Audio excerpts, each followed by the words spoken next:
Edu পরিবার কর্তৃক আয়োজিত আজকের বাংলা দ্বিতীয় পত্র নবম দশম শ্রেণীর ক্লাসে সকলকে স্বাগতম। আমি তোমাদের সাথে আছি তোমাদের পরিচিত রৌনক ওয়াসি স্যার। তো সকলকে স্বাগতম আজকের ক্লাসে। তোমরা যারা হাতের কাছে খাতা কলম বই নিয়ে ক্লাস করতেছো তাদেরকে বলে রাখি, নবম দশম শ্রেণীর বোর্ড বই সাথে রঙিন কলম এবং খাতা নিয়ে তোমরা থাকো। আজকের পড়াটা আমাদের শুধু কি নবম দশম শ্রেণীতে লাগবে এমন না, আজকের পড়াটা আমাদের প্রয়োজন এইচএসসি তে গিয়েও। কারণ এইচএসসি তে একটা 5 নম্বরের টপিক আছে, তার নাম হলো ব্যাকরণিক শব্দ শ্রেণী বের করা। হ্যাঁ, কোনটা বিশেষ্য, কোনটা সর্বনাম, কোনটা ক্রিয়া, এগুলো আমাদের বের করতে হয়। তো 5 নম্বর প্রশ্নের উত্তরটা যদি আমরা আমাদের নবম দশম শ্রেণীর বোর্ড বইয়ের আলোকে গুছিয়ে যদি এখন থেকে পড়ি, তাহলে আমাদের কাছে যেমন এসএসসি তে সহজ হবে এই বিষয়টি নিয়ে উত্তর করা, পাশাপাশি আমাদের এইচএসসিও বেসিকটা একদম রেডি হয়ে থাকবে। তাহলে আজকের ক্লাসে তোমাদের সাথে আমি আছি, তোমাদের রৌনক স্যার। তো তোমাদের সকলকে স্বাগতম। অনেকে আমাকে সালাম জানিয়েছো।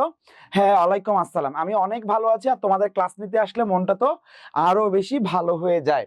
তো খেয়াল করো, আজকের ক্লাসে আমাদের টপিকটার নাম হচ্ছে ব্যাকরণিক শব্দ শ্রেণী, কিন্তু এখানে আবার আমরা বললাম পদ প্রকরণ। তো এই যে পদ প্রকরণ বললাম, আবার বলতেছে ব্যাকরণিক শব্দ শ্রেণী, দুইটা বিষয় কি একই কিনা তোমরা কি মনে করো? একটু কমেন্টে আমাকে জানাও তো। সাদিয়া, তুমি লিখছো যে স্যার আসসালামু আলাইকুম, কেমন আছেন? হ্যাঁ, ওয়ালাইকুম আসসালাম, অনেক ভালো আছে। আচ্ছা, আনিশা, তুমি লিখছো যে আসসালামু আলাইকুম স্যার। ওয়ালাইকুম আসসালাম। তারপর বাঁধন, কেমন আছেন স্যার? আচ্ছা, অনেক ভালো আছি বাঁধন। তারপর হচ্ছে হেদায়েতুল্লাহ ইসলাম সুজা, আসসালামু আলাইকুম স্যার, আপনি কেমন আছেন? হ্যাঁ, আমি অনেক ভালো আছি। লিহা, তুমিও আমাকে সালাম জানিয়েছো। তারপর হচ্ছে মারু সিদ্দিকি, তারপর হচ্ছে নুসরাত কি নুসাইবেলা ইসলাম নাইমা, তারপর হচ্ছে সবওয়ান। হ্যাঁ, তোমরা সবাই আমাকে সালাম জানিয়েছো। হ্যাঁ স্যার, কোশ্চেনটা আরেকবার বললে ভালো হতো। আচ্ছা, খেয়াল করো, আমাদের প্রথম প্রশ্ন যেটা এই আজকের পড়ায়, সেটা হলো ব্যাকরণিক শব্দ শ্রেণী আর পদ প্রকরণ কি একই বিষয় কিনা। তাহলে একটু খেয়াল করো, আমাদের আজকের টপিকটার নাম কি আছে? আজকের টপিকটার নাম আছে আমাদের, আমরা যদি একটু খেয়াল করি, তাহলে আমাদের টপিকটার নাম হচ্ছে ব্যাকরণিক শব্দ শ্রেণী। হ্যাঁ, তো এই ব্যাকরণিক শব্দ শ্রেণীটার আরেকটা নাম আমরা বলতেছি পদ প্রকরণ। তো পদ প্রকরণ ব্যাকরণিক শব্দ শ্রেণী আসলে একই বিষয়, দুইটা দুই ভাবে চিন্তা করার এই বিষয় থেকে নাম দুইটা আসছে। তো আমাদের প্রথম অংশে, এই যে ক্লাসের শুরুতে আমরা এইটা একটু বুঝে নিই। তাহলে একটু খেয়াল করো, এই যে বাংলা ভাষায় আমরা যে কথা বলি, কথাগুলো হয় কিভাবে? কথাগুলো হয় অনেকগুলা ধ্বনি সমষ্টি একসাথে মিলে শব্দ তৈরি করে করে বড় একটা বাক্য গঠন করি। এই বাক্য গঠনের মাধ্যমে আমার মনের ভাবটা প্রকাশ করি। এই যে আমরা মনের ভাব প্রকাশ করতে গেলে আমাদের প্রধান যে উপকরণ, বা আমাদের যে ভাষার প্রধান উপকরণটা হচ্ছে বাক্য। আর এই বাক্যের প্রধান উপাদান যদি আমরা খেয়াল করি, তাহলে অনেকগুলো শব্দ মিলে একটা বাক্য হয়। তো আমাদের এই পড়ায় আমরা আসছি যে আমার যে একটা বাক্য আমি বলি, ওই বাক্যের মধ্যে যে শব্দগুলো থাকে, ওই শব্দগুলো কোনটা কোন শ্রেণীর। তাহলে বাক্যগুলা কোনটা হবে আমার ভার্ব ইংরেজিতে, বাংলায় বললে ক্রিয়া, কোনটা হবে সাবজেক্ট ইংরেজিতে, বাংলায় বললে কর্তা। হ্যাঁ, এই যে রকম ফের, এই যে একটার সাথে একটা পার্থক্য, এই পার্থক্যগুলো যখন আমরা আলাদাভাবে চিন্তা করি, তখন আমরা এটাকে বলি ব্যাকরণিক শব্দ শ্রেণী। আর মূলত আমাদের যে পড়াটা, এটা হচ্ছে একটা বাক্যের থেকে বাক্যের অংশটা বের করার পড়া। হ্যাঁ, একটা বাক্যের মধ্যে কোনটা কর্তা আছে, কোনটা ক্রিয়াপদ আছে, কোনটা বিশেষণ আছে, এই যে বের করার পড়া, এগুলাকে বলা হয় পদ প্রকরণ। তাহলে একই কথা, শব্দ শ্রেণী বলা যা কথা, পদ প্রকরণ বলা একই কথা। তো আমরা একটু ক্লাসে একটু মনোযোগ দিব, একটু খেয়াল করো। আমরা তো একটা বিষয় একটু আগে থেকে একটু ক্লিয়ার হই। হ্যাঁ, একটু খেয়াল করো। তো তোমরা যারা আমার স্টুডেন্ট আছো, তোমাদের আমি প্রথমেই যেটা বলতে চাই যে তোমাদের যে ভবিষ্যৎ, সেটা হচ্ছে তোমাদের ভবিষ্যতের আজীবনের সঙ্গী আমরা ইডু পরিবার। তো একটা ক্লাস বাংলা, বিশেষ করে আমার সাবজেক্টের ক্ষেত্রে বলি, তুমি অনেক ভালো শিখছো। হ্যাঁ, তুমি তোমার বন্ধুদেরকে নিয়ে আসো, বন্ধুদেরকে নিয়ে আসে একসাথে গুছিয়ে শিখো, একটা প্রতিযোগিতা করে শেখো, তাহলে শেখাটা যেমন ভালো হবে, এবং তোমার বন্ধুদের সাথে তোমার যে মেধার বিকাশ, এই মেধার বিকাশটাও ভালো হবে। তাহলে আজকের আমাদের পড়ায় আমাদের যেটা গুরুত্বপূর্ণ বিষয় সেটা হলো আমরা বললাম আমাদের যে পদ প্রকরণটা আছে, তাই না? এই পদ প্রকরণ একই কথা, ব্যাকরণিক শব্দ শ্রেণী একই কথা আমাদের। হ্যাঁ, তো এই যে ব্যাকরণিক শব্দ শ্রেণী আমরা লিখলাম, এখন একটু খেয়াল করো শব্দ থেকে পদ হয় কিভাবে। হ্যাঁ, শব্দ থেকে পদ, আর এই শব্দগুলো আমরা চিন্তা করতেছি বাক্যের শব্দ। হ্যাঁ, তো বাক্যের শব্দগুলো আমার পদ হবে বাক্যের মধ্যে। তাহলে এটা হয় কিভাবে? এটা হয় বিভক্তি যুক্ত হয়ে, এটা হয় বিভক্তি যুক্ত হয়ে। তোমরা যারা আমার স্টুডেন্ট আছো আশা করি তোমরা এই বিষয়টা ভালো করে বুঝবা। তো আমরা অনেকগুলো শব্দ নিলাম, এই শব্দগুলো নিয়ে আমি বাক্য গঠন করলাম, বা বাক্যের মধ্যে আমার শব্দগুলো আছে এগুলা নিয়ে আমরা একটা বাক্য গঠন করে রাখছি, এবং বাক্য গঠন করার পর শব্দগুলোকে আর শব্দ বলি না, বলি কি পদ। কেন বলি? কারণ এগুলা বিভক্তি যুক্ত আছে। কোনো যদি বিভক্তি না থাকে তাহলে বলবো এখানে শূন্য বিভক্তি আছে। তাহলে একটু খেয়াল করো, আমরা একটা উদাহরণ যদি চিন্তা করি, আমরা লিখলাম, আমি যদি লিখি তাহলে দেখো, করিম ভালো ছেলে। আচ্ছা, আমরা লিখলাম করিম ভালো ছেলে। করিম করিমই আছে, ভালো ভালোই আছে, ছেলে ছেলেই আছে। কিন্তু আমরা যদি একটু চেঞ্জ করে লিখি, আমরা যদি লিখি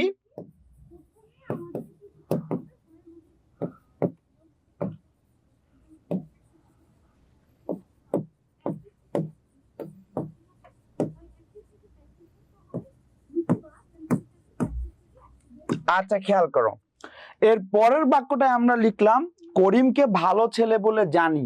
খেয়াল করো, একবার লিখলাম আমরা লিখলাম একবার করিম, তারপর লিখলাম করিমকে।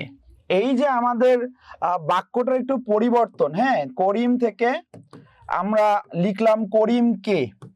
হ্যাঁ, করিম যোগ কে।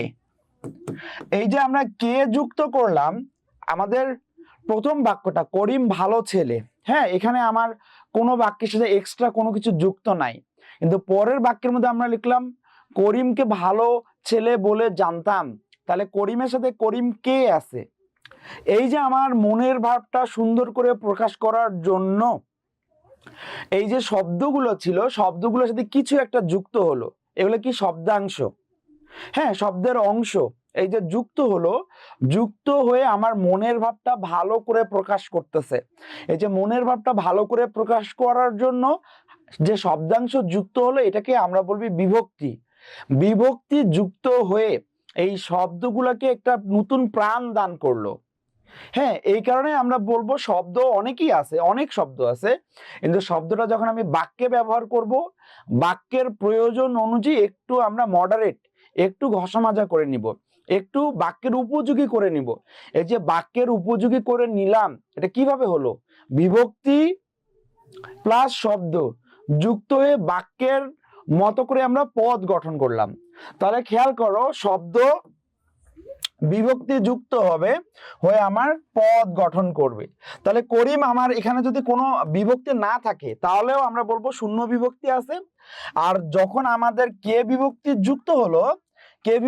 যুক্ত হলো তখন আমরা আরো বেশি করে বললাম যে অবশ্যই এখানে বিভক্তি আছে। এই কে এটা আমাদের দ্বিতীয় বিভক্তি বা দ্বিতীয় বিভক্তি বা চতুর্থী বিভক্তি। তো আমরা দ্বিতীয় বিভক্তি বলবো কে রেখে। তাহলে কে রে আমার দ্বিতীয় বিভক্তি, এটা যুক্ত হয়ে শব্দটা আমার পদ গঠন করলো।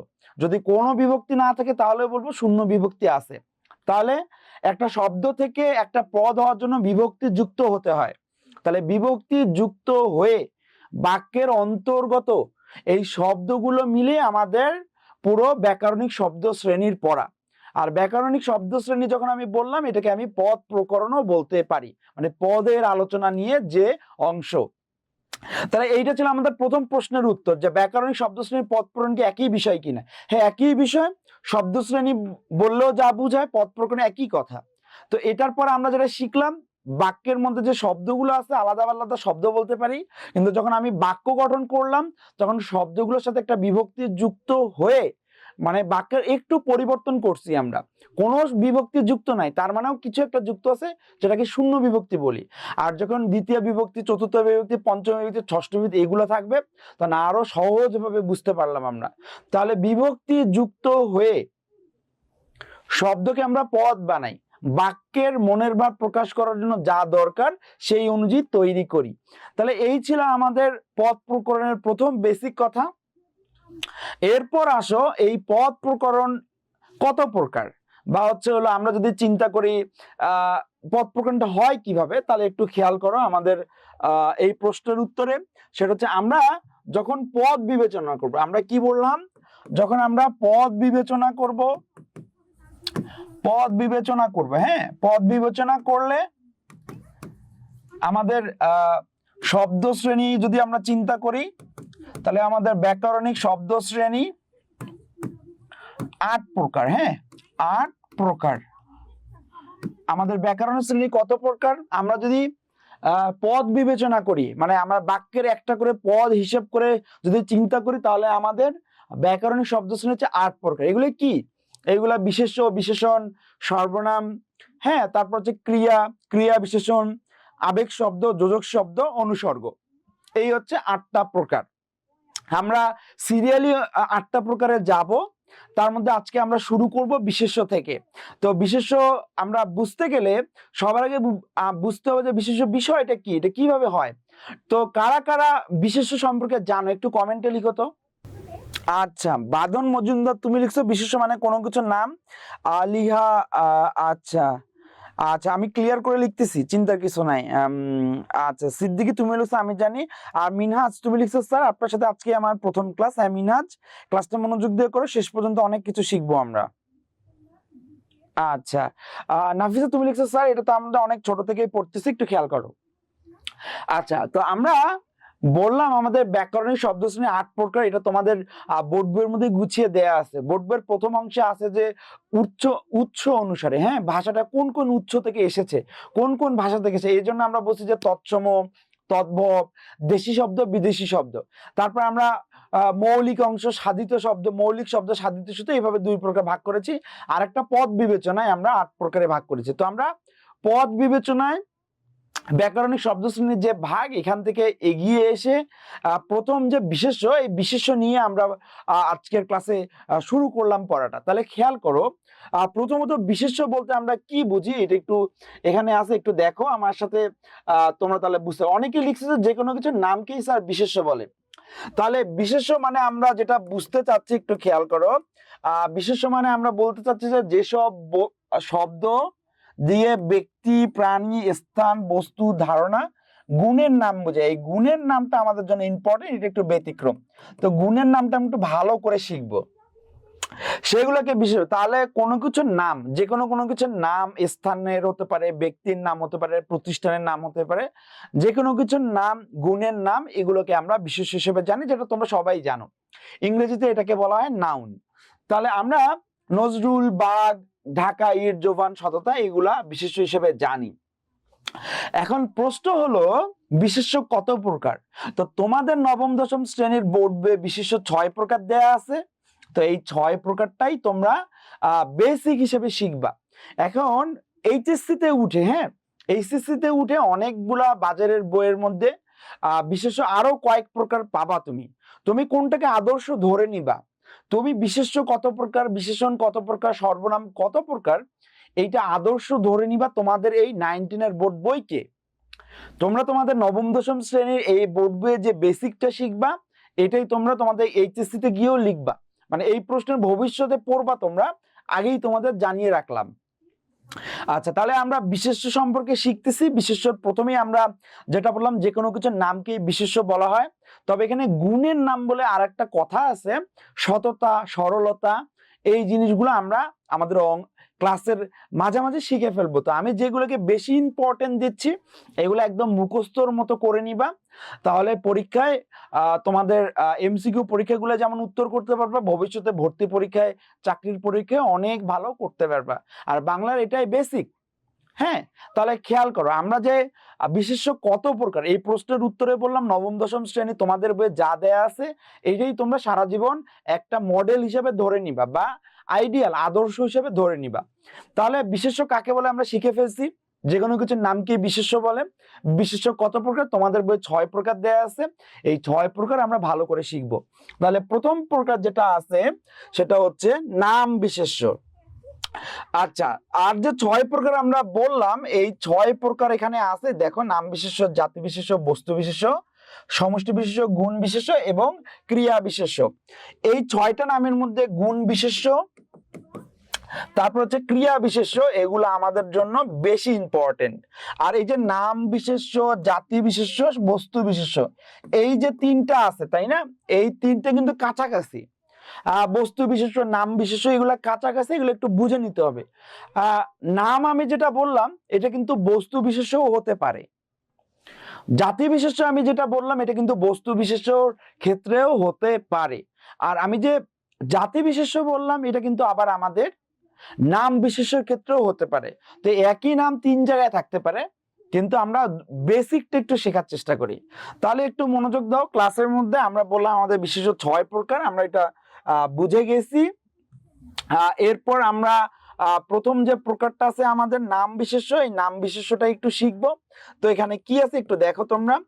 নাম বিশেষ্য বলা হচ্ছে ব্যক্তি, স্থান, দেশ, কাল, সৃষ্টি প্রভৃতি সুনির্দিষ্ট নামকে নাম বিশেষ্য বলা হয়। সহজভাবে বললে যে কোনো কিছুর নামকেই নাম বিশেষ্য বলা হয়, যে কোনো কিছুর নামকে কি বলে, নাম বিশেষ্য। তাহলে আমরা উদাহরণ একটু খেয়াল করি। ব্যক্তি নাম বললে আমরা লিখলাম হাবিব, সজল, লতা, শম্পা। তারপর আমরা যদি বলি স্থানের নাম বাংলাদেশ, হিমালয়, পদ্মা। কাল বললে সোমবার, বৈশাখ, জানুয়ারি, রমজান। আর সৃষ্টি নাম গীতাঞ্জলি, সঞ্চিতা, ইত্তেফাক, অপরাজেয় বাংলা। তো এই অপরাজেয় বাংলা কি জানো, এই অপরাজেয় বাংলার তো একটা ভাস্কর্য আছে কোথায়, ঢাকা বিশ্ববিদ্যালয়ের কলা ভবনের সামনে। তাহলে অপরাজেয় বাংলা এই ভাস্কর্যটা আছে কোথায়, ঢাকা বিশ্ববিদ্যালয়ের কলা ভবনের সামনে। হ্যাঁ, তাহলে অপরাজেয় বাংলা, এই যে আমরা কথাটা বললাম এটা হচ্ছে একটা নাম বিশেষের উদাহরণ। তাহলে নাম বিশেষের উদাহরণগুলো খুব সহজ, ব্যক্তি নাম, স্থান, কাল, সৃষ্টি নাম। তাহলে নাম বিশেষ আমরা বুঝে গেলাম। তাহলে একটা জিনিস খেয়াল করো, যে কোনো কিছুর নাম কি আমি কি বললাম, বিশেষ্য। তারপর আমি স্পেসিফিক ভাবে নির্দিষ্ট ভাবে বললাম হচ্ছে হলো আমাদের যে কোনো কিছুর নামকে বলে নাম বিশেষ্য। আমরা এটার আরো একটা দিক, এই যে জাতি বিশেষ্য, বস্তু বিশেষ, সেখানেও পাবো। তো অপরাজেয় বাংলাকে আমরা বললাম এটা নাম বিশেষ্যের উদাহরণ। অপরাজেয় বাংলা কি বস্তু না ব্যক্তি? এটা বস্তু না, এটা তো কোনো প্রাণ নাই, জীবন নাই, তাহলে এটা কিন্তু বস্তু বিশেষ্যের ক্ষেত্রেও হবে। তো নাম বিশেষের ক্ষেত্রে আমি একটা কথা বলে রাখলাম, একটা উদাহরণ একটু খেয়াল করো। আমরা লিখলাম বই, হ্যাঁ, আমরা একটা উদাহরণ লিখলাম বই। তো এই বই উদাহরণটা আমরা বললাম যে কোনো কিছুর নামকেই যেহেতু নাম বিশেষ্য বলে, এই বই উদাহরণটা আমার নাম বিশেষের ক্ষেত্রেও হবে। এখন আমরা যখন জাতি বিশেষ্যতে যাব দ্বিতীয় প্রকারে, তখন একটু খেয়াল করব, তাহলে বুঝতে পারবা বিষয়টা। তাহলে একটু খেয়াল করো। হ্যাঁ, এরপর আমরা আসলাম জাতি বিশেষ্য। আচ্ছা, জাতি বিশেষ্য কি বলছে দেখো, জাতি বিশেষ্য সাধারণত বিশেষ্য নামেও পরিচিত। এই যে সাধারণ বিশেষ্য, হ্যাঁ, এই সাধারণ বিশেষ্য কিন্তু জাতি বিশেষ্য। তাহলে যাহাই নাম বিশেষ্য একটু আগে শিখলাম, তাহাই আবার জাতি বিশেষ্য হতে পারে, তা আবার জাতি বিশেষ্য হতে পারে। এই জন্য কনফিউশনে পড়বা না। একটা উদাহরণই নাম বিশেষ্যও আসতে পারে, জাতি বিশেষ্যও আসতে পারে, একটু বুঝে বুঝে পড়ো। তাহলে নাম বিশেষ্য কি বললাম, যে কোনো কিছুর নাম, স্থানের নাম, কালের নাম, হ্যাঁ, সৃষ্টিশীল কোনো কিছুর নাম, সবকিছুই আমার নাম বিশেষ্য। তারপর এক স্টেপ আগায় গেলাম, আমরা বললাম জাতি বিশেষ্য কোনটা, জাতি বিশেষ্যকে সাধারণ বিশেষ্যও বলা হয়। যেমন আমরা একটা উদাহরণ তখন বললাম, সেটা হচ্ছে এই যে বই উদাহরণটা। তাহলে বইটা কি, আমি বললাম গীতাঞ্জলি, আমি বললাম হ্যাঁ পিস অ্যান্ড ওয়ার, তারপর আমি বললাম হচ্ছে হলো লাল নীল দীপাবলি, আমি বললাম হচ্ছে হলো হিমু সমগ্র। এই যে বইগুলা, এগুলো কি এক কথায় কি বলে, বই বলে।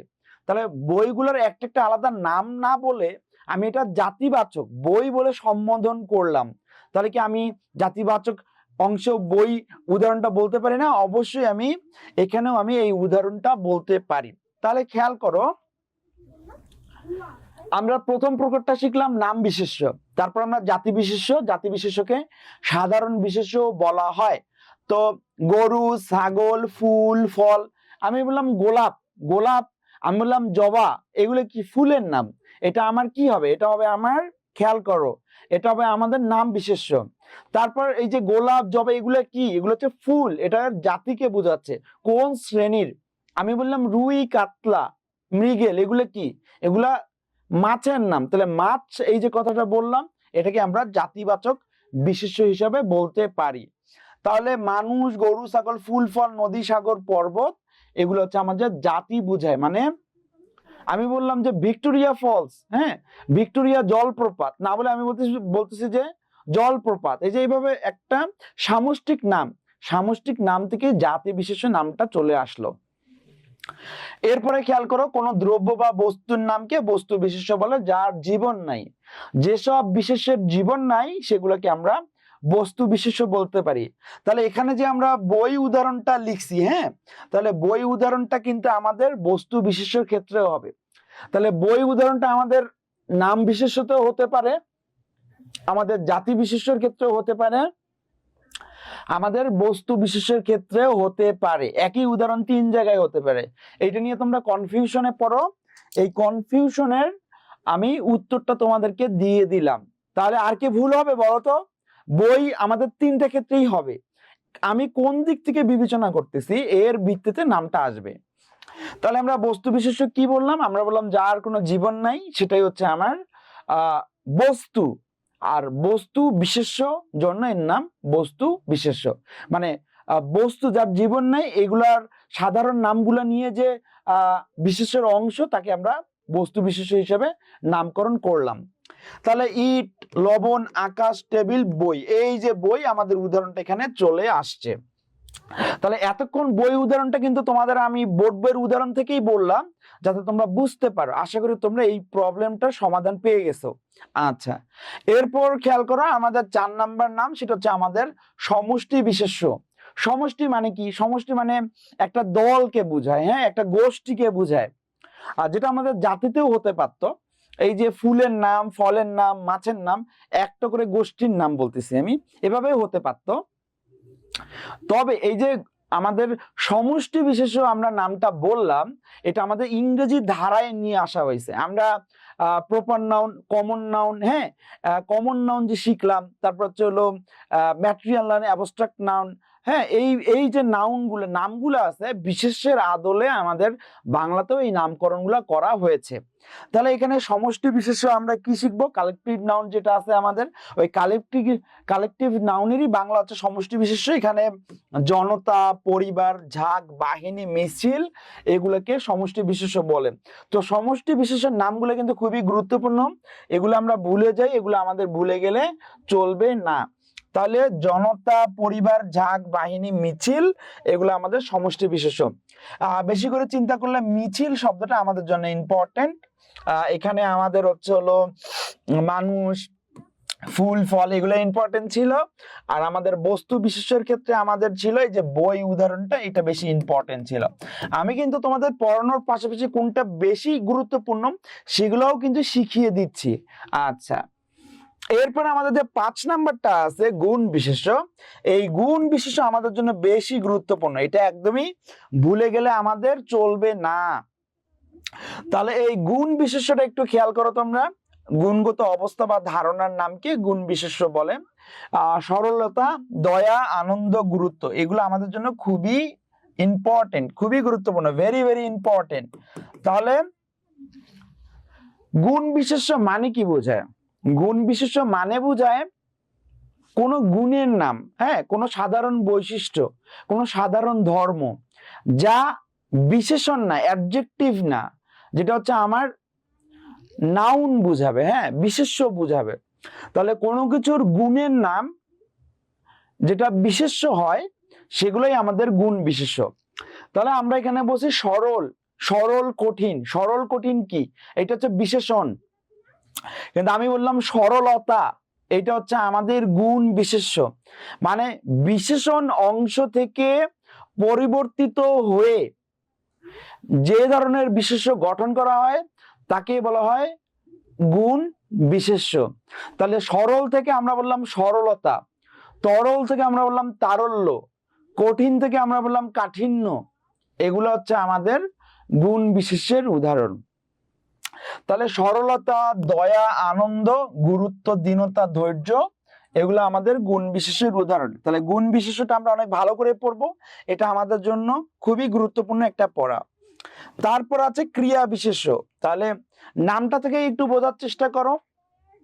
নামটা থেকে আমরা যেটা বুঝতে চাচ্ছি যে ক্রিয়া, হ্যাঁ, ক্রিয়া শব্দ বা ভার্ব, এই ক্রিয়া শব্দগুলো যখন বিশেষ্য হয় বা বিশেষ্যের মতো কাজ করে, তখন আমরা সেটাকে বলবো ক্রিয়া বিশেষ্য।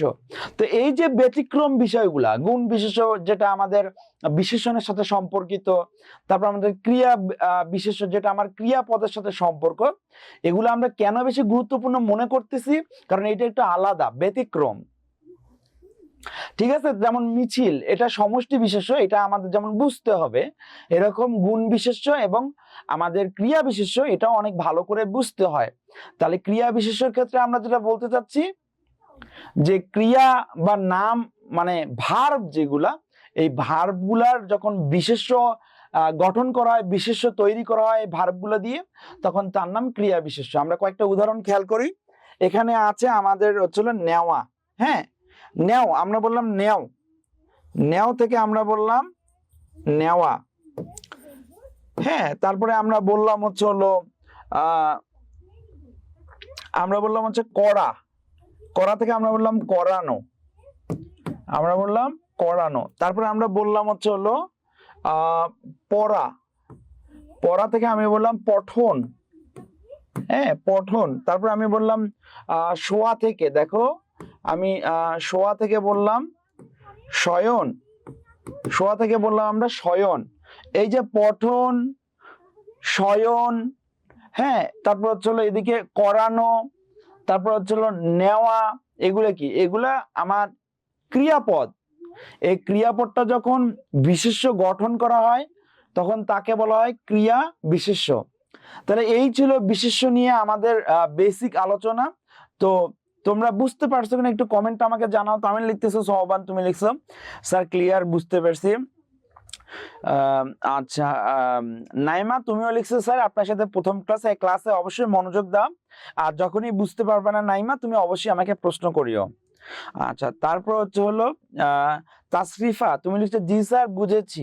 লিহা, তুমিও লিখছো জি স্যার ক্লিয়ার। তারপর হচ্ছে হলো হেদায়েতুল্লাহ ইসলাম সুজা, তুমি লিখছো যে স্যার বুঝতে পেরেছি।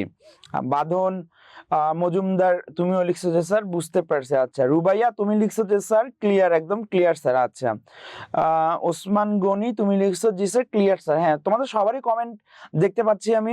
সাদিয়া লিখছো, নৌশিন, আনিশা তুমি লিখছো, তারপর সামিরা, তাসনিয়া, মৃধা, পার্বণ, সবাই কমেন্ট লিখতেছো, সবাই মোটামুটি লিখতেছো জি স্যার বুঝতে পারছি। আচ্ছা, তাহলে আমরা বিশেষ্য থেকে যদি কয়েকটা ইম্পর্টেন্ট খুঁজতে চাই বা মনে রাখতে চাই, তাহলে হচ্ছে প্রথমেই আমাদের নাম বিশেষ্য, যে কোনো কিছুর নাম। তারপর হচ্ছে আমাদের জাতি বিশেষ্য, জাতি একটা শ্রেণীকে বোঝাবে। আমি গোলাপ জবা না বলে আমি বলতেছি তার শ্রেণী ফুল, হ্যাঁ। আমি রুই কাতলা না বলে আমি তার শ্রেণীকে বুঝাচ্ছি, জাতিকে বুঝাচ্ছি, সেটা হচ্ছে মাছ, এভাবে। তারপর বস্তু মানে যেগুলো প্রাণ নাই, যেমন বই উদাহরণটা আমরা বলতে পারি, বইয়ের তো কোনো প্রাণ থাকে না, এই জন্য এটা আমাদের বস্তু বিশেষ্য। আবার আরেক দিক থেকে চিন্তা করো, বই কিন্তু গীতাঞ্জলি, হিমু সমগ্র, হ্যাঁ, তারপর হচ্ছে যত বই আছে, হ্যাঁ, এই বইগুলো আমরা নাম বলতেছি, কিন্তু এইটার যদি আমরা জাতি চিন্তা করি, তাহলে জাতি আমাদের বই কিন্তু আমরা বলতেছি নির্দিষ্ট করে নাম না বলে। আচ্ছা, এরপর আমাদের সমষ্টিতে মিছিল, দল, বাহিনী। তারপর আমরা বললাম আমাদের গুণ বিশেষ্য, এটা আমাদের জন্য বেশি ইম্পর্টেন্ট, হ্যাঁ। তারপর আমরা বললাম ক্রিয়া বিশেষ্য, এটা আমাদের জন্য বেশি ইম্পর্টেন্ট। গুণ কিভাবে হয়েছে? বিশেষণ থেকে বিশেষ্য গঠন করে। ক্রিয়া বিশেষ্য কিভাবে হয়েছে? ক্রিয়া থেকে ক্রিয়া বিশেষ্য মানে নাউন গঠন করে। নেওয়া থেকে নেওয়া। তারপর ওখানে সরল থেকে সরলতা, এভাবে আমরা এই পার্থক্যগুলো করলাম। তো এই পর্যায়ে আমরা যেটা যাব এর পরের পড়ায় আমাদের, সেটা হচ্ছে আমরা সর্বনাম শিখব। তাহলে সর্বনাম মানে আমরা কি বুঝি? ইংরেজিতে এটাকে বলা হয় প্রোনাউন,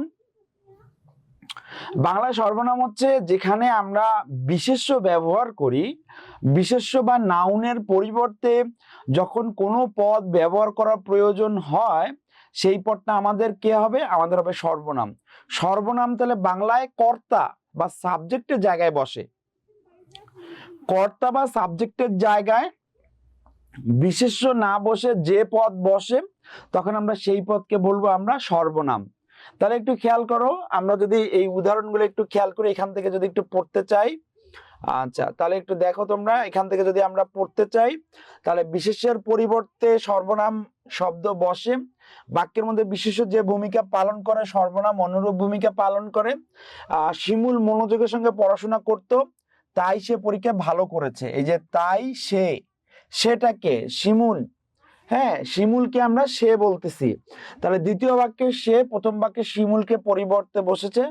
বিশেষ্য শব্দ মতো সর্বনাম শব্দের সঙ্গে বিভক্তি, নির্দেশক বচন প্রভৃতি যুক্ত হয়। তাহলে খেয়াল করো, আমরা শিমুলের উদাহরণ নিয়েছিলাম, শিমুল দিয়ে আমরা বললাম, তারপর সে দিয়ে আমরা বলতেছি। তো এই সে দিয়ে যখন বললাম, এই সে কে? শিমুলের পরিবর্তে বসছে, কোথায় বসছে? কর্তার জায়গায় বা সাবজেক্টের জায়গায়। এই যে সাবজেক্টের জায়গায় বিশেষ্য বাদ দিয়ে যে পদ বসলো, সেই পদকে আমরা বলবো সর্বনাম। সর্বনাম অনেকগুলো প্রকারের আছে, বাজারে বিভিন্ন বই বিভিন্ন প্রকার দেয়া আছে। আমরা মডেল হিসেবে নিব, আদর্শ হিসেবে ধরে নিব আমাদের নবম দশম শ্রেণীর বোর্ড বইটা। তো এখানে আমরা যদি দেখি, তাহলে সর্বনাম 9টি শ্রেণীতে ভাগ করা হয়েছে। সর্বনাম কয় প্রকার? সর্বনাম হচ্ছে আমাদের 9 প্রকার। তাহলে এই 9 প্রকারই আমরা মনে রাখার চেষ্টা করব। তো একটু খেয়াল করো, আমাদের প্রথম যে সর্বনামটা আছে তাকে বলা হয় ব্যক্তিবাচক সর্বনাম। তাহলে ব্যক্তি, হ্যাঁ ব্যক্তি, ব্যক্তি মানে কি বুঝি আমরা? ব্যক্তি মানে কোন একটা মানুষকে তো বুঝি, কোন একটা মানুষ সম্পর্কে তো বলে। প্রথমে আমরা বললাম শিমুল, শিমুল বলার পর শিমুল সম্পর্কে বলতে চাচ্ছি। তাহলে এই যে আমরা কোন একটা ব্যক্তি সম্পর্কে আমরা বলতে চাচ্ছি, এই জন্য এটাকে ব্যক্তিবাচক সর্বনাম বলে। শিমুল কি একজন ব্যক্তি না? এই শিমুল তো আমাদের একটা ব্যক্তি ছিল, এই ব্যক্তি সম্পর্কে বলতে চাচ্ছি সে দিয়ে, এই জন্য আমাদের এই সে, এগুলো হচ্ছে আমাদের ব্যক্তিবাচক সর্বনামের উদাহরণ। তো এই ব্যক্তিবাচক সর্বনাম 3 ধরনের হয়, হ্যাঁ 3 ধরনের হয়। তো আমরা প্রথমে যেটা নিব সেটা হচ্ছে বক্তা পক্ষের সর্বনাম। এটা একটু তোমাদের কাছে কঠিন লাগে, বক্তা পক্ষের সর্বনাম, শ্রোতা পক্ষের সর্বনাম, একটু আমরা মিলিয়ে নিই, তাহলে পড়াটা সহজ হবে। যখন যে প্রেজেন্ট থাকে, হ্যাঁ যে উপস্থিত, যখন আমি তোমাদের মাঝে যেমন উপস্থিত আছি, যখন আমি নিজেকে উপস্থিত থেকে কথা বলবো, তখন একটা নাম হবে। যখন আমি না থেকে আমার সম্পর্কে কোনো কিছু বলা হবে, তখন একটা নাম হবে। বা আমি তুমি উপস্থিত নাই, তখন যার সম্পর্কে বলা হবে। এর ভিত্তিতেই সর্বনাম 3 প্রকার বলা আছে। তাহলে একটু খেয়াল করো, প্রথম যেটা বক্তা পক্ষের, বক্তা পক্ষের সর্বনাম মানে সে উপস্থিত আছে, সে প্রেজেন্ট। আমি, আমরা, আমাকে, আমাদের, হ্যাঁ তাহলে এখানে উপস্থিত আমরা লিখলাম, বক্তা উপস্থিত। আচ্ছা, এরপর শ্রোতা পক্ষ মানে কি? যে শুনতেছে। তুমি যেমন উপস্থিত, তুমি যেমন উপস্থিত আছো, তোমাকে আমি বক্তা পক্ষ বললাম। তা তুমি যখন বক্তা কথা বলতেছো, তখন কিন্তু কেউ একজন উপস্থিত থেকে শুনতেছে। তাহলে যে উপস্থিত থেকে শুনতেছে সেটা হচ্ছে তুমি, তোমরা। তাহলে আমার শ্রোতা পক্ষের সর্বনাম এও আমাদের কি আছে? উপস্থিত আছে। তাহলে শ্রোতা পক্ষের সর্বনাম কি হবে? তুমি, তোমরা, তুই, তোরা, আপনি, আপনারা। যখন আমরা তুচ্ছ করে বলবো তখন তুই, তোরা, হ্যাঁ যখন আমরা সম্মানের সাথে বলবো তখন হচ্ছে আপনি, আপনারা। আর সাধারণত আমরা যখন বলি তুমি, তোমরা, এভাবে আমরা বলি। তো লাস্ট আর একটা কি আছে? অন্য পক্ষের সর্বনাম মানে যে উপস্থিত থাকে না, সেটা সে, তারা, তিনি, তারা, এরা, এগুলা। শ্রোতা পক্ষ, অন্য পক্ষের সর্বনামকে মর্যাদা অনুযায়ী 3 ভাগে ভাগ করা যায়। সাধারণ সর্বনাম তুমি, সে, মানি সর্বনাম আপনি, ইনি, উনি, আর ঘনিষ্ঠ সর্বনাম তুই, এ, ও। আমি যে বললাম তুচ্ছ, তুচ্ছ করে তুই, তোরা, এটাকে তোমাদের বইয়ে বলা আছে ঘনিষ্ঠ সর্বনাম, হ্যাঁ। আর আপনি আপনারা আছেন এটাকে বলা হচ্ছে মানি সর্বনাম, সম্মান দিয়ে বলাটাকে মানি সর্বনাম বলা হচ্ছে। আর সাধারণ সর্বনাম তুমি সে আমি এগুলাকে আমাদের সাধারণ সর্বনাম বলা হচ্ছে।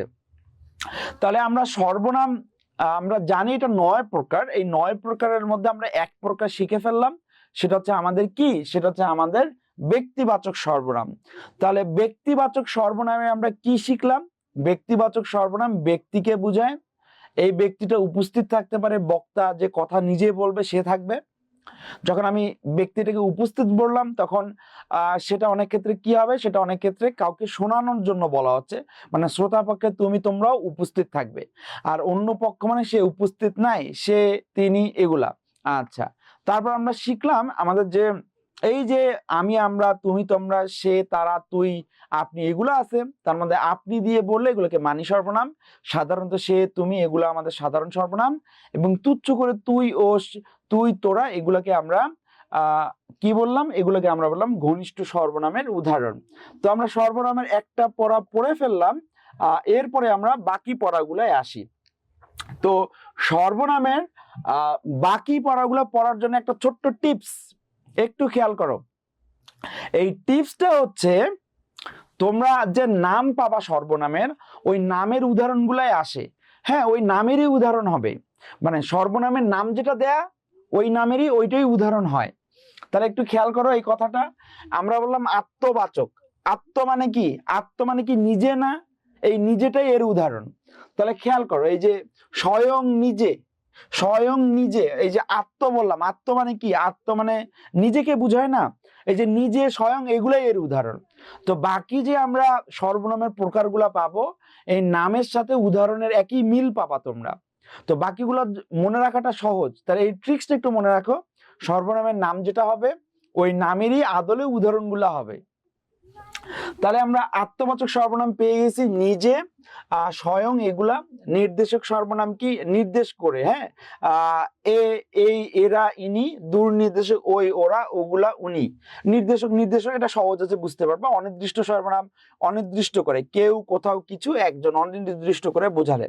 আর প্রশ্নবাচক সর্বনাম কি, প্রশ্নবাচক সর্বনাম কে কারা কাকে কার কি, হ্যাঁ কি দিয়ে ভাত খায়, আচ্ছা এভাবে বলে। তাহলে কে কারা কাকে এগুলো হচ্ছে আমাদের প্রশ্নবাচক। সাপেক্ষ, এই যে খেয়াল করো নাম থেকে পড়াটা খেয়াল করো।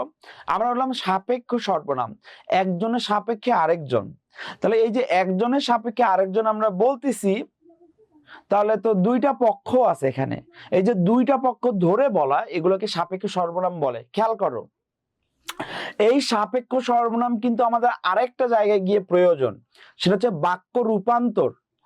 আমরা যখন সরল থেকে জটিল, জটিল থেকে যৌগিক, যৌগিক থেকে সরল, হ্যাঁ এই যে বাক্য রূপান্তর শিখবো, তখন সবচেয়ে গুরুত্বপূর্ণ মিশ্র বা জটিল বাক্য এটা চেনার উপায় কি?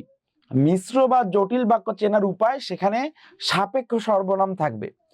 যিনি জজ তিনি সাহেব, যখন তুমি কাজটি করবে তখন ঠিকই বুঝতে পারবে। যেমন তুমি তেমন তোমার কাজ, এই যে যেমন তেমন, যিনি তিনি যা তা, যা কাজ তুমি করতেছো তাতে জীবনও ভালো হবে না তোমার। তাহলে এই যে যা তা, যিনি তিনি যেমন তেমন, এগুলো কি একজনের সাপেক্ষে আরেকজন বলা। এই সাপেক্ষ সর্বনাম এখানে পড়তেছো, এই বেসিকটা কিন্তু লাগবে, এই বেসিকটা বাক্য রূপান্তরের ক্ষেত্রেও গিয়ে লাগবে। তাই আজকে এখনই এটা ফিক্স করে রাখো, বুঝে নাও যে সাপেক্ষ সর্বনাম কি, একজনের সাপেক্ষে আরেকজনের কাজ করাকে বোঝায়। এই সাপেক্ষ সর্বনাম আমাদের সরল থেকে জটিল, জটিল থেকে যৌগিক এখানেও লাগবে। যখন একটা বাক্যের মধ্যে সাপেক্ষ সর্বনাম থাকবে তখন বুঝে যাবে এটা আমাদের মিশ্র বা জটিল বাক্য। ঠিক আছে, তাহলে সাপেক্ষ সর্বনাম যুক্ত বাক্য কি, এটা আমাদের মিশ্র বা জটিল বাক্য। তাহলে আমাদের সাপেক্ষ সর্বনামটা খুবই গুরুত্বপূর্ণ, এটা একদমই ভুলে গেলে চলবে না। তাহলে সাপেক্ষ সর্বনাম কি, যারা তারা যে সে যেমন তেমন, যিনি তিনি এগুলা। হ্যাঁ, সাপেক্ষ সর্বনাম কি আছে লিখে দেখো, পরস্পর নির্ভরশীল দুইটি সর্বনামকে সাপেক্ষ সর্বনাম বলে। একজনের সাপেক্ষে আরেকজন, একজনের সাপেক্ষে আরেকজন কোনো কাজ করা বুঝালে তাকে আমরা সাপেক্ষ সর্বনাম বলবো। ঠিক আছে, আচ্ছা এরপরে আমরা যাব পারস্পরিক সর্বনাম। এই যে আমরা বললাম যে সর্বনামের নাম থেকেই তুমি বুঝতে পারবে এটা কোন সর্বনাম। তাহলে আমরা বলতেছি যে পারস্পরিক, তাহলে পারস্পরিক সর্বনাম যদি আমি বলি তাহলে পরস্পর, নিজেরা নিজেরা এগুলোই তো বোঝায়। তাহলে পরস্পর মানে কি? পারস্পরিক সর্বনাম। নিজেরা নিজেরা মানে কি? পারস্পরিক সর্বনাম। দুই পক্ষের সহযোগিতা নির্ভরতা বোঝায়। তারপর দেখো আমরা লিখছি সকল বাচক সর্বনাম। সকল বাচক সর্বনামই তো এই যে সকলে সকলকে আছে, সকলে সকলকে আছে, তাহলে সকল সকলকে আছে, এটা থেকেই সকল আমাদের সকল বাচক সর্বনাম। তাহলে নাম থেকে সর্বনামের যে উদাহরণ, আশা করি তোমরা বুঝতে পারতেছো। অন্য বাচক সর্বনাম কি? অন্য, অপর, পর। এই যে অন্য, অপর, পর এগুলাই থাকবে। তাহলে অন্য, অপর, পর কি? অন্য বাচক সর্বনাম। নিজ ভিন্ন অন্য কোনো অনির্দিষ্ট ব্যক্তিকে বোঝাতে অন্য বাচক সর্বনাম হয়।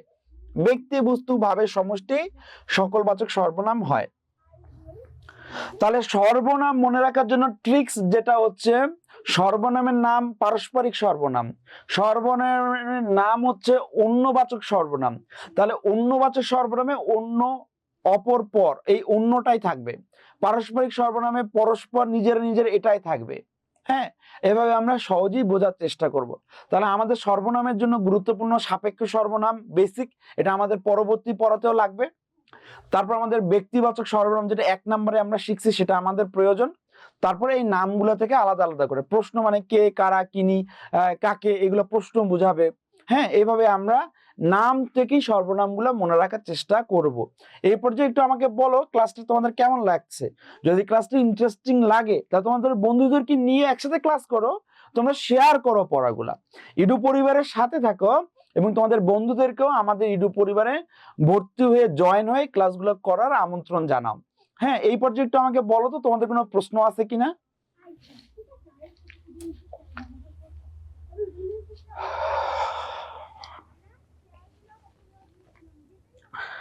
আচ্ছা, অনেকে লিখছো জি স্যার অল ক্লিয়ার, বুঝতে পারছি। আচ্ছা, আলিয়া তুমি লিখছো, আচ্ছা বুঝতে পারছি। সওবান তুমি লিখছো, রুবাইয়া তুমি লিখছো। আচ্ছা, আহ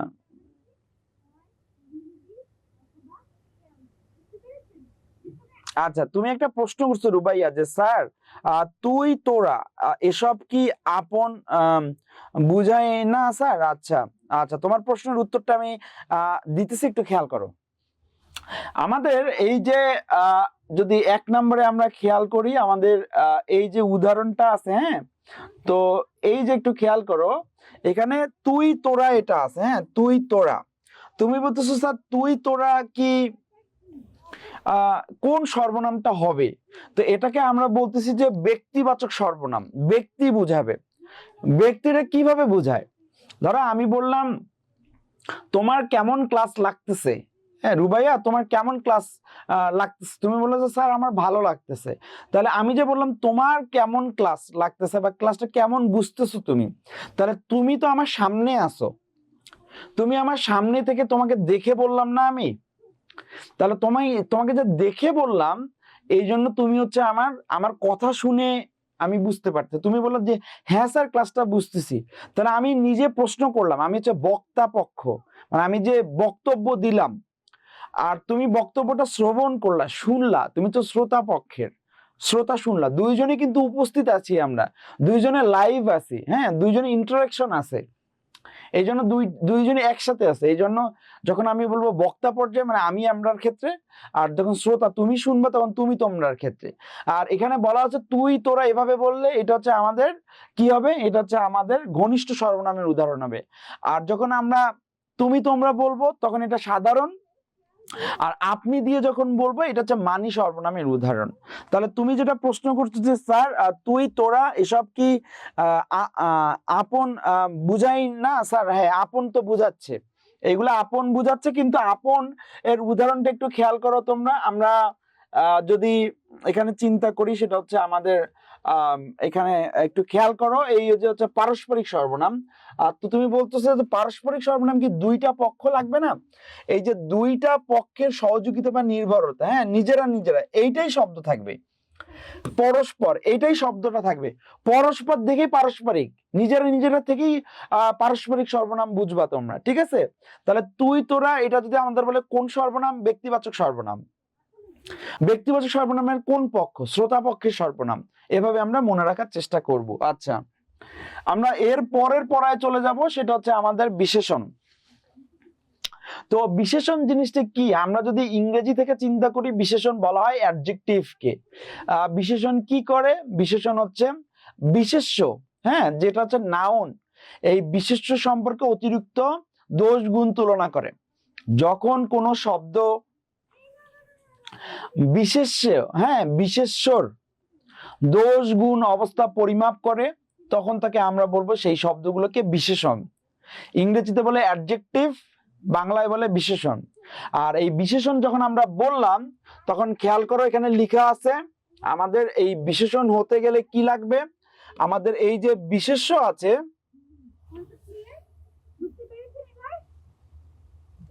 আচ্ছা, এই যে আমাদের বিশেষ্য আর সর্বনাম আছে, এই বিশেষ্য আর সর্বনামেরই দোষগুণ বুঝাবে।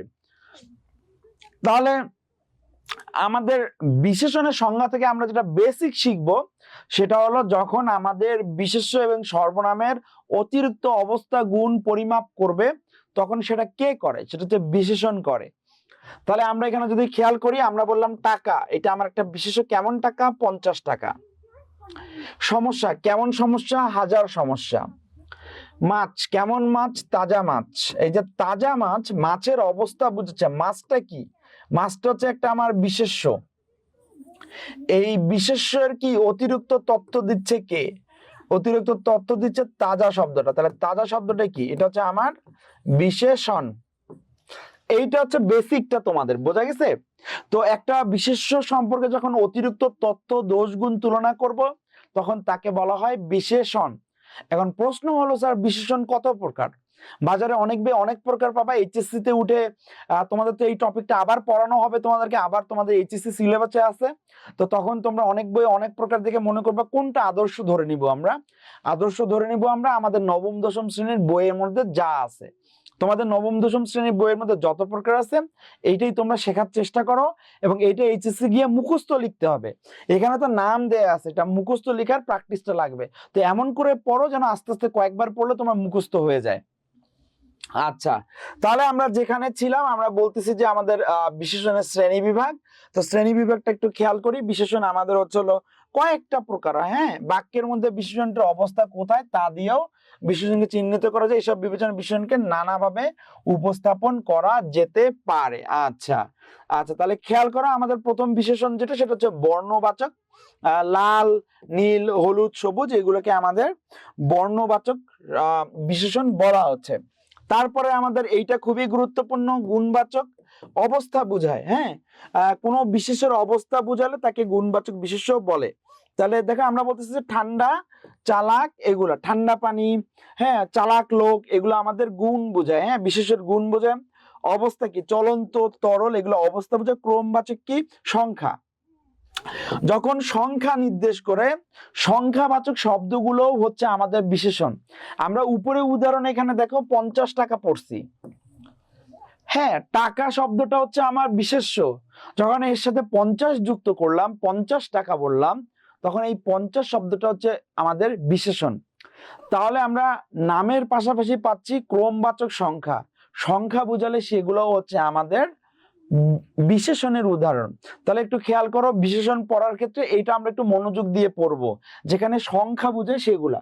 তাহলে 4 নম্বরে আমরা যেটা পড়লাম, আমাদের ক্রমবাচক যে বিশেষণটা আছে, ক্রমবাচক বিশেষণটা কি? ক্রমবাচক বিশেষণটা হচ্ছে আমাদের ক্রম সংখ্যা বোঝায়। 1 টাকা, 8 দিন, এগুলো 1, 8, এগুলো হচ্ছে আমাদের ক্রমবাচক বিশেষণের উদাহরণ। আচ্ছা, এরপর একটু খেয়াল করো, এরপর হচ্ছে আমাদের পূরণবাচক। এটাও আমাদের সংখ্যার ধারণা দেয়। তো তৃতীয়, 34তম, এগুলো হচ্ছে আমাদের পূরণবাচক বিশেষণের উদাহরণ। তারপর পরিমাণবাচক, এটা তো আমরা উদাহরণ দেখেই বুঝতে পারতেছি, আধা কেজি, অনেক, এগুলো পরিমাণবাচক। উপাদানবাচক কি? এখানে একটু খেয়াল করো, বেলে মাটি, পাথুরে মূর্তি। আচ্ছা, এই যে বেলে, পাথুরে, এগুলো আমাদের উপাদান বোঝায়, হ্যাঁ। মূর্তি, কেমন মূর্তি? পাথুরে মূর্তি, বা পানির মূর্তি, বা মাটির মূর্তি। এই যে মাটির মূর্তি বা সিমেন্টের মূর্তি, যে এইভাবে অবস্থা বোঝানো হচ্ছে, কার অবস্থা বোঝানো হচ্ছে? মূর্তিটার। মূর্তিটার কি? এটা হচ্ছে বিশেষ্য। যখন বিশেষ্যের অবস্থা দোষ গুণ তুলনা করবে কে? বিশেষণ। তাহলে আমরা বলতেছি পাথুরে মূর্তি, তাহলে মূর্তির পাথুরে অবস্থা বোঝাচ্ছে। তো এই জন্য পাথুরে হচ্ছে আমাদের একটা বিশেষণ। কেমন বিশেষণ? সেটা হচ্ছে আমাদের উপাদানবাচক বিশেষণ। তো প্রশ্নবাচক বিশেষণ এরকম থাকবে কেমন, কতক্ষণ, নির্দিষ্ট, এই সেই, এগুলো আমাদের বুঝাবে। আমাদের ভাববাচক বিশেষণটা আমাদের জন্য ইম্পর্টেন্ট, এটা আমাদের পরীক্ষায় অনেক আসে। তো ভাববাচক বিশেষণটা একটু মনোযোগ দিয়ে পড়বা তোমরা। তো এখানে কি আছে একটু দেখো, খুব ভালো খবর, গাড়িটা বেশ জোরে চলছে। এখানে খুব এবং বেশ আমার হচ্ছে ভাববাচক বিশেষণ। তো খবরটা কেমন, হ্যাঁ খবরটা ভালো, এটা কি একটা বিশেষণ। কেমন ভালো? খুব ভালো। তাহলে এই যে খুব ভালো আমরা বলতেছি, এই যে আমরা ভালো না, শুধু ভালোটাও কি, এটাও তো বিশেষণ। আমরা ভালো না বলে বলতেছি খুব ভালো। এই যে এভাবে বলতে গেলে আমাদের এই যে খুব শব্দটাই হচ্ছে আমাদের ভাববাচক বিশেষণের উদাহরণ।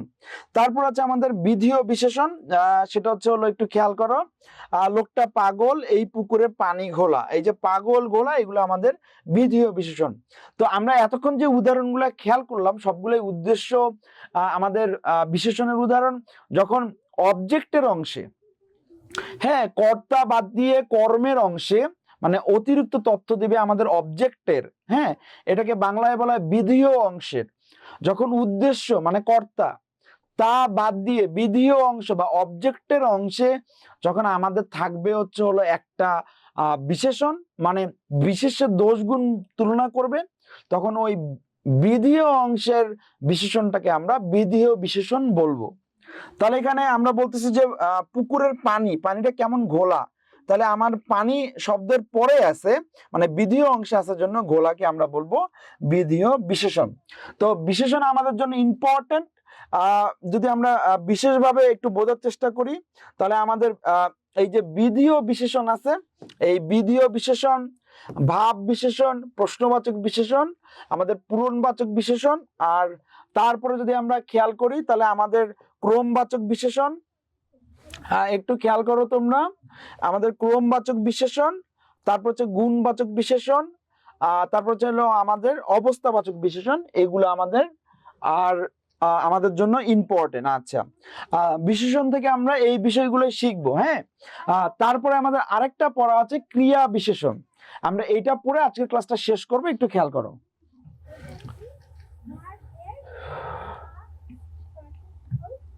আচ্ছা, আমরা প্রথমে বললাম বিশেষণ আমরা পড়ে ফেললাম, মানে বিশেষ্য সম্পর্কে যখন অতিরিক্ত তথ্য দিবে তাকে আমরা বললাম আমাদের হলো এটা বিশেষণ বা অ্যাডজেক্টিভের পড়া। আর ক্রিয়া বিশেষণটা কি একটু খেয়াল করো, ক্রিয়া বিশেষণটা হচ্ছে যে শব্দ ক্রিয়াকে বিশেষিত করে তাকে ক্রিয়া বিশেষণ বলে। ক্রিয়া সম্পর্কে যখন অতিরিক্ত, যেটা আমরা ইংরেজিতে বলি অ্যাডভার্ব, অ্যাডভার্বের কাজ কি? অ্যাডভার্ব হচ্ছে অ্যাডভার্বকে মডিফাই করে, ভার্বকে মডিফাই করে, অ্যাডজেক্টিভকে মডিফাই করে। বাংলায় ক্রিয়া বিশেষণ কি? ক্রিয়া পদকে বিশেষায়িত করবে, ক্রিয়াপদের অতিরিক্ত তথ্য দিবে। তাহলে একটু খেয়াল করো, আমরা বললাম দৌড়ায়, দৌড়ায় হচ্ছে আমার ক্রিয়া। কেমন দৌড়ায়? দ্রুত দৌড়ায়। এই যে দ্রুত, এটা হচ্ছে আমাদের ক্রিয়া বিশেষণের উদাহরণ। তো মেয়েটি গুনগুনিয়ে গান করছে, গুনগুনিয়ে গান করছে, হ্যাঁ তাহলে গুনগুনিয়েটা কি? এটা হচ্ছে আমাদের ক্রিয়া বিশেষণের উদাহরণ। হাঁটে, কেমন হাঁটে? ধীরে হাঁটে। তাহলে এই ধীরে হাঁটে এটা হচ্ছে আমাদের কিসের উদাহরণ? আমাদের ক্রিয়া বিশেষণের উদাহরণ। তো আমরা ক্রিয়া বিশেষণ কয়েক প্রকারের আছে, তো আমরা ধরনবাচক ক্রিয়া বিশেষণ একটু শিখবো। একটু দেখো কোন ক্রিয়া কিভাবে সম্পন্ন হয়, ধরনবাচক ক্রিয়া বিশেষণ তা নির্দেশ করে। যেমন এখানে লেখা আছে টিপ টিপ বৃষ্টি পড়ছে, বৃষ্টিটা কিভাবে পড়তেছে? টিপ টিপ করে পড়তেছে। এগুলো হচ্ছে ধরন। হ্যাঁ, মুষলধারে বৃষ্টি হচ্ছে, হ্যাঁ জোরে জোরে বৃষ্টি হচ্ছে, তাহলে জোরে জোরে মুষলধারে, ধীরে ধীরে বৃষ্টি হচ্ছে, এগুলো একটা ধরন বোঝায়। ধরন থেকে ধরনবাচক আমাদের ক্রিয়া বিশেষণ। তারপর কালবাচক ক্রিয়া বিশেষণ, আমার এটা খেয়াল করে কি আছে, এই ধরনের ক্রিয়া বিশেষণ ক্রিয়া সম্পাদনের কাল নির্দেশ করে, সময় নির্দেশ করে। আজকাল ফলের চেয়ে ফুলের দাম বেশি, যথা সময়ে সে হাজির হয়। তাহলে হাজির যে হয় কি সময়ে? যথা সময়ে। এই যথা সময়ে হচ্ছে আমার সময় বা কালবাচক ক্রিয়া বিশেষণের উদাহরণ। আচ্ছা, এরপরে একটু আমরা যাব পরের স্লাইড, একটু খেয়াল করো।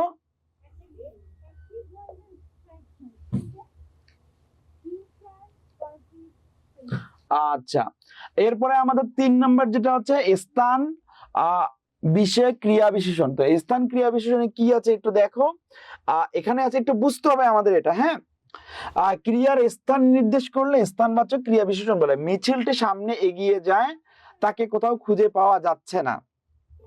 আচ্ছা, এই যে এগিয়ে যায়, কোথায় এগিয়ে যাবে? সামনে এগিয়ে যাবে। তাকে খুঁজে পাওয়া যাচ্ছে না, কোথাও খুঁজে পাওয়া যাচ্ছে না, এইভাবে বললে আমাদের স্থানের সংখ্যা বোঝায়। তাহলে এখানে সামনে, এখানে হচ্ছে কোথাও, এগুলো হচ্ছে আমাদের স্থানবাচক ক্রিয়া বিশেষণের উদাহরণ। আমাদের এই 4 নাম্বারটা প্রয়োজন। 4 নাম্বারটা আমাদের বাক্য রূপান্তরে প্রয়োজন হবে।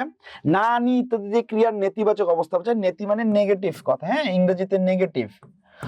ইংরেজিতে নেগেটিভ যেটা বোঝায় নেতিবাচক, আমাদের তার উদাহরণ। এখানে ক্রিয়া সাধারণত ক্রিয়ার পরে বসে আছে, খেয়াল করো। সে এখন যাবে না, এই যে না। তিনি বেড়াতে যাননি, এমন কথা আমার জানা নেই, এই যে না নি নেই, এগুলো কি? নেতিবাচক ক্রিয়া বিশেষণের উদাহরণ। তারপর আছে পদানুক্রিয়া বিশেষণ, কি? বাক্যের মধ্যে বিশেষ কোনো ভূমিকা পালন না করলেও কি, যে, বা, না, তো ইত্যাদি পদানুক্রিয়া বিশেষণ হিসেবে কাজ করে। আমি কি যাব, এই যে কি, এইটা কি? একটা পদানুক্রিয়া বিশেষণ। পদানুক্রিয়া বিশেষণ কেন? বাক্যের মধ্যে একটা করে অংশের নাম পদ না? এই পদ, একটা পদ থেকে এটা ক্রিয়া বিশেষণ হিসেবে কাজ করতেছে। ক্রিয়া বিশেষণ মানে কি? ক্রিয়া সম্পর্কে অতিরিক্ত তথ্য দেয়া। আচ্ছা, এখানে কি লেখা আছে? আমি কি যাব? তাহলে এই যে যাব, কি কির সাথে সম্পর্কিত? এই কিটা এখন আমি এভাবে বললাম জন্য, এই কিটা হচ্ছে আমাদের পদানু ক্রিয়া বিশেষণের উদাহরণ। আচ্ছা, তারপর এখানে আরো উদাহরণ আছে, খেয়াল করো। কখনো বা দেখা হবে, এই যে বা, একটু ঘুরে আসুন না, ভালো লাগবে, মরি তো মরবো, এই যে তো, এগুলো হচ্ছে আমাদের পদানু ক্রিয়া বিশেষণের উদাহরণ। তারপর দেখো লিখে আছে, আমাদের লাস্টের অংশে চলে এসেছে আমাদের আজকের ক্লাসের। তো একটু খেয়াল করো তোমরা, আমরা যেটা বলতে চাচ্ছি এখানে, গঠন বিবেচনায় ক্রিয়া বিশেষণকে একপদী, বহুপদী, দুই ভাগে ভাগ করা যায়। যখন আমি আস্তে জোরে চেঁচিয়ে সহজে এভাবে বলবো, এগুলো একপদী। যখন এই যে ভয়ে ভয়ে চুপি চুপি বলবো, এগুলো আমার বহুপদী। তাহলে আমরা যদি একটু খেয়াল করি, আমাদের এই প্রকারগুলো আছে যা, একটু দেখো তোমরা। এই প্রকারের মধ্যে আমরা এই যে টিপ টিপ বৃষ্টি, এটা বললাম। হ্যাঁ, এই যে টিপ টিপ বৃষ্টি, এই টিপ টিটা কি? এটা হচ্ছে আমাদের বহুপদী, বহুপদী। হ্যাঁ, তারপর আমরা বললাম যথা সময়ে। হ্যাঁ, এই যে আমরা বললাম যে এই যে যথা সময়ে, এগুলো হচ্ছে আমাদের বহুপদী, আমাদের ক্রিয়া বিশেষণের উদাহরণ। তারপর যদি আমরা চিন্তা করি, আমরা বললাম, একটু খেয়াল করো। আচ্ছা, আমরা বললাম যে এই যে যাবে না, না, একটু দেখো, আমরা বললাম যাবে না। হ্যাঁ, আমরা বললাম যাবনি। তারপর আমরা বললাম যে বা, আমরা বললাম কি, এগুলা কি? এগুলো হচ্ছে আমাদের এক পদ, একটা পদ। যখন দুইটা পদ হবে, যখন দুই পদ, একের বেশি পদ, তখন থেকে বহুপদী বলতেছি। যখন একটা পদ, তখন একপদী বলতেছি। এটা মানে আমাদের শব্দের গঠন, কয়টা শব্দ আছে তার ভিত্তিতে। তাহলে আমরা যদি ক্রিয়া বিশেষণ সংক্ষেপে বুঝতে চাই, ক্রিয়া বিশেষণ হলো আমার ক্রিয়াপদ সম্পর্কে অতিরিক্ত তথ্য দেবে যে শব্দগুলো, সেগুলোকে আমরা ক্রিয়া বিশেষণ বলবো। ক্রিয়া বিশেষণের কয়েকটা প্রকার আছে, তার মধ্যে আমাদের হচ্ছে স্থানবাচক ক্রিয়া বিশেষণ, এটা আমাদের জন্য ইম্পর্টেন্ট। নেতিবাচক ক্রিয়া বিশেষণ, পদানু ক্রিয়া বিশেষণ আমাদের জন্য ইম্পর্টেন্ট। পাশাপাশি ইম্পর্টেন্ট আমাদের জন্য কালবাচক ক্রিয়া বিশেষণ বা ধরনবাচক ক্রিয়া বিশেষণ। তাহলে আমরা যদি একটা কমন টাইপ চিন্তা করি ক্রিয়া বিশেষণ থেকে, কমন টাইপটা হচ্ছে স্থান, কাল, নাম, এগুলো থেকে ক্রিয়া বিশেষণটা হচ্ছে। তাহলে এই যে শব্দগুলো, যেগুলো আমার ক্রিয়াপদকে বিশেষায়িত করবে, বিশ্লেষণ করবে, এগুলো আমাদের ক্রিয়া বিশেষণ হিসেবে আমরা জানবো। তো আজকের ক্লাসে আমরা বিশেষ্য, সর্বনাম, বিশেষণ এবং ক্রিয়া বিশেষণ, এই চারটি অনেক মনোযোগের সাথে ক্লাসটি করলাম, শিখলাম। তো এই পর্যায়ে যদি তোমাদের কোনো প্রশ্ন থাকে, তোমরা প্রশ্ন করতে পারবা। আর এর পরবর্তী ক্লাসে আমরা ক্রিয়াপদ থেকে শুরু করে আবেগ শব্দ, যোজক শব্দ, অনুসর্গ, এগুলো শিখবো। তো তোমাদের প্রশ্ন থাকলে একটু বলতে পারো। আচ্ছা, সবাই লিখতেছে জি স্যার, বুঝতে পারছি। তাহলে এই যে আজকের ক্লাসটা তোমরা শিখলা, বুঝলা, তোমরা তোমাদের ফ্রেন্ডদের সাথে শেয়ার করো, ফ্রেন্ডদেরকেও আমাদের ইডু পরিবারে নিয়ে আসো। হ্যাঁ, পড়াশোনাটা অনেক সহযোগিতার হোক, অনেক আনন্দের হোক। তাহলে আজকের বাংলা দ্বিতীয় পত্র ক্লাসে আমি ছিলাম তোমাদের সাথে রওনাকাল ওয়াসি স্যার। ক্লাসটি সবাই মনোযোগ দিয়ে করার জন্য অসংখ্য ধন্যবাদ। আজকে এই পর্যন্তই থাকলো। সবাইকে শুভকামনা জানিয়ে ক্লাসটি শেষ করলাম। আসসালামু আলাইকুম।